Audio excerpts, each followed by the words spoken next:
स्थैर्य फलटणकरांचं हक्काचं व्यासपीठ। माननीय सदस्य दीपकजी चव्हाण, मी आपल्या अनुमतीनं माझ्या मतदारसंघातील एक महत्त्वाचा मुद्दा मांडत आहे।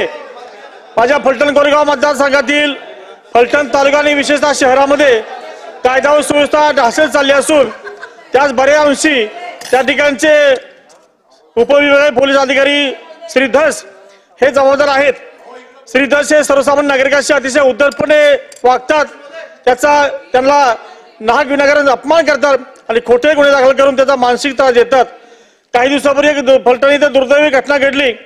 करण गलोग नावाच्या युवकाला काही लोकांनी जबरदस्त मारहाण केली, त्यातून गंभीर जखमी झाला आणि याबाबतची तक्रारही त्यांनी दाखल करून न घेता उलट पक्षी त्याच्यावर 307 चा गुन्हा दाखल केला।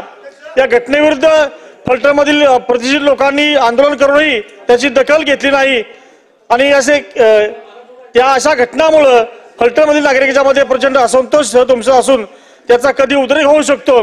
त्यामुळे माझी मागणी आहे की श्रीयुत धस उपविभागीय पोलीस अधिकारी यांच्या जनविरोधी वर्तणुकीची चौकशी करून त्यांच्यावर योग्य ती कारवाई व्हावी अशी माझी मागणी आहे।